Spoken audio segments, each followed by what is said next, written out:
नमस्कार दोस्तों, मैं हूं doctor BM Baghel, general investor. दोस्तों, मुझे लगता है स्टॉक मार्केट ही एक ऐसी जगह है जहां आप मनमाफिक धन प्राप्त कर सकते, लेकिन आपकी किस्मत साथ देना चाहिए। इसमें मुझे लक का बड़ा रोल समझ में आता है, दूसरा धीरज का बड़ा रोल समझ में आता है। और पहला कदम है स्टॉक का चयन, दूसरा कदम है धीरज और तीसरा कदम है आपकी किस्मत साथ। आदमी जितना सोच भी नहीं सकता उतना रिटर्न उसको मिल, और एक भूल से पैसे भी गलत स्टॉक के चयन से, गलत समय में निवेश करने। ज्यादातर लोग ट्रेडिंग करते हैं इसलिए पैसा नहीं बनता है, क्योंकि हम 5 दिन पैसा कमाते हैं और 1 दिन में पूरा कमा देते। हम ऊपर की तरफ जल्दी निकल जाते हैं और नीचे की तरफ बहुत इंतजार करते रहते हैं। एक स्टॉक है दोस्तों जिसका अभी 2-3 दिन पहले रिजल्ट आया था। जब उसमें मैंने एनालिसिस किया तो पाया कि उसने मात्र 8 साल में अपने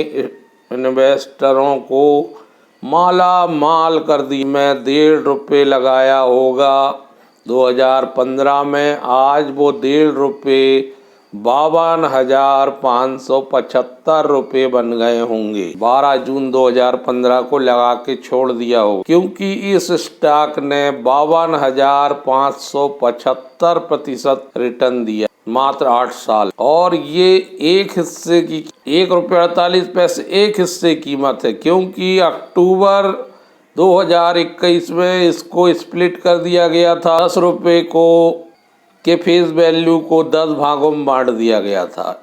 जो मैं मूल्य बता रहा हूँ वो ₹1 के फेस। 5 साल में इसने 34,703% रिटर्न दिया है। मल्टी बैगर 1 साल में इसने 254% रिटर्न दिया है। 6 महीने में 264% रिटर्न दिया है। 1 महीने में 76% रिटर्न दिया है। 5 दिन में 16% रिटर्न दिया है। और रिजल्ट आने के बाद भी ये संभावना है कि ये ऊपर की तरफ चलना चाहिए, कि ये गिरावट हुई है। कल भी रिजल्ट आने के बाद ये ऊपर चलना शुरू किया था, लेकिन वहाँ से ये 7% शुक्रवार के फॉल में नीचे आया है। हाईएस्ट वैल्यू से ₹877 इसने टच किया, और वहाँ से जो फिसला है, मार्केट फिसला तो ये भी फिसला और ₹779.60 में बंद हुआ है। ये ऑल टाइम हाई में चल रहा है दोस्त। सारे मूविंग एवरेज तोड़ चुका है। ये बुलिश नजर आ रहा है। मार्केट प्लस होगा तो ये स्टॉक में ऊपर की तरफ रुझान देखने को मिल सकता है। फिर भी आप 5% का स्टॉप लॉस लगाइए, इसके बाद नजर रखिए। ये अगर गिरावट जारी रही तो ये ₹684 भी देख सकता चार्ट के अनुसार। यहाँ से इसकी गिरावट बिंदु से लेके इस बिंदु तक आ सकती है, तो ये अभी शॉर्ट टर्म में ₹684 छू सकता है अगर मार्केट माइनस में चलता है, और 684 तोड़ देगा तो फिर बहुत नीचे आ जाएगा। इसलिए 5% के, क्योंकि बाजार में बहुत ज्यादा वोलाटाइल है बाजार, और इस स्टॉक में भी काफी उतार चढ़ाव नजर आ रहा है। 1 साल से इसका बीटा 2 के आसपास पहुंच गया है, और RSI इंडेक्स को भी ये ओवरबॉट जोन में है। अभी 20 के आसपास चल रहा होगा इसका RSI index, relative strength index. अगर 10 हिस्सों को जोड़ दिया जाए तो ये ₹7,790 चल रहा है इसकी पूरी वैल्यू, ₹10 फेस वैल्यू। कुछ समय से इन्वेस्टमेंट वाले स्टॉक बड़े ज़्यादा रिटर्न दे रहे हैं, जैसे धनुश्री इन्वेस्टमेंट में कल परसों सर्किट लगा था। टाटा इन्वेस्टमेंट ऊपर चल रहा है। जितने भी इन्वेस्टमेंट वाले स्टॉक हैं वो ऊपर चल रहे हैं। NBFC होते हैं, नॉन बैंकिंग फाइनेंस ऑर्गेनाइजेशन, और ये भी एक नॉन बैंकिंग फाइनेंस ऑर्गेनाइजेशन है जिसका नाम पहले पेंटियम इन्वेस्टमेंट एंड इंफ्रास्ट्रक्चर हुआ करता था, बाद में बदल के आंथम इन्वेस्टमेंट एंड इंफ्रास्ट्रक्चर कर दिया गया।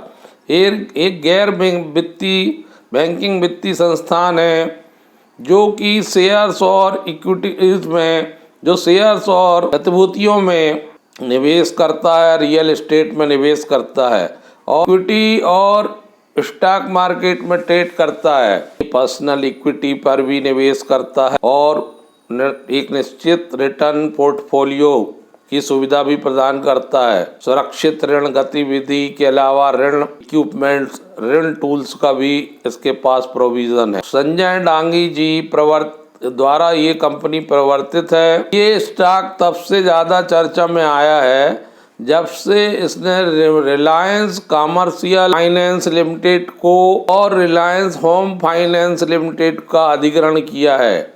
ये काम पिछले साल अक्टूबर और मार्च में एक जो निर्धारित प्रक्रिया होती है उसके तहत हुआ है और इसने अधिग्रहण कर लिया। तो रिलायंस कमर्शियल फाइनेंस लिमिटेड अब इसकी सब्सिडीज है। 1982 में कंपनी बनी थी। छोटी सी कंपनी है, 20 के आसपास लोग इसमें काम करते हैं। लेकिन इस इन्वेस्टमेंट कंपनी ने जो इन्वेस्टर हैं उनको माला माल कर दिया है। इस कंपनी का हिस्सेदारी रिलायंस पावर में और रिलायंस इंफ्रास्ट्रक्चर में भी की कुछ लोग इन कंपनियों ने रिलायंस कमर्शियल लिमिटेड और रिलायंस होम फाइनेंस से लिया था। इन देनदारियों को पर ये भुगतान नहीं कर पद में बाजी से बचने के लिए आपसी समझौते सौहार्दपूर्ण ढंग से बात हुई। कंपनी की जो ऋण राशि थी 891 करोड़ रुपए के आसपास आर इंफ्रा की, तो आर इंफ्रा ने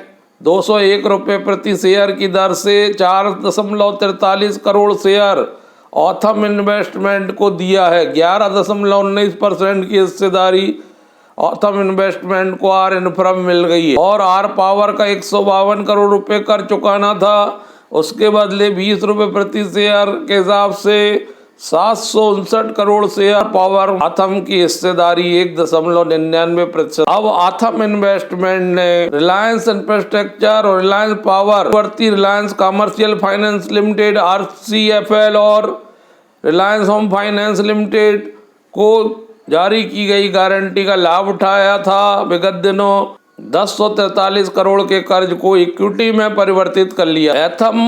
आथम इन्वेस्टमेंट का रिजल्ट आया है जिसमें सेल्स 973 करोड़ आई है, जो ईयर टू ईयर 213% ज़्यादा है।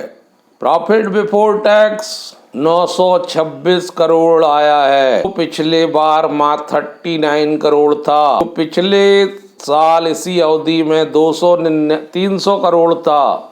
626 करोड़ EBT बढ़ गया है ईयर टू ईयर। और प्रॉफिट फॉर द पीरियड आया है 787 करोड़, जो पिछले क्वार्टर में मात्र 33 करोड़ था, जो पिछले साल 257 करोड़ था। प्रॉफिट भी गजब बढ़ा है दोस्तों। नेट प्रॉफिट क्वार्टरली 206% बढ़ा है। EBITDA 962 करोड़ आया है, ईयर टू ईयर 212% बढ़ा है। पिछले साल 308 करोड़ था। EPS 40 रुपये 38 पैसे आया है, जो पिछले साल 15 रुपये 12 पैसे था सितंबर 22 में। FII की भागीदारी दिख रही है 7.14%, 18.33% हिस्सा और पब्लिक के पास है और 74.53% हिस्सा प्रमोटर के पास है। यही वजह है कि स्टॉक भाग रहा है और प्रमोटर ने सितंबर में अचानक से अपना हिस्सा 71.47 से बढ़ा के 74.53 कर लिया है। अभी प्रमोटर को विश्वास है कि ये स्टॉक और ऊपर जाएगा। 8 साल मात्र कंपनी को लिस्टेड। ये कैटेगरी में आती है S&P BSE स्मॉल कैप में non NBFC। Return on equity बहुत बढ़िया 16% की और PB प्राइस बुक वैल्यू 2.80 है अगेंस्ट P 17.67। का कैप बहुत बढ़िया है, मिड कैप सेगमेंट में आ चुकी है 13,241 करोड़ का 20% के सर्किट में। और शुक्रवार को हाई बनाया था 877 रुपये, 154 रुपये लो है, 162 रुपये 24 फरवरी 2023 को था। उसके बाद एक तरफा 380% रिटर्न दिया है 24 फरवरी अमल के और 5% का स्ट्रिक्टली स्टॉप लॉस लगा चलना चाहिए। और लॉन्ग टर्म इन्वेस्टर हैं तो 5% के स्ट्रिक्टली स्टॉप लॉस के साथ ऊपर जाने देना चाहिए, जहां तक ऊपर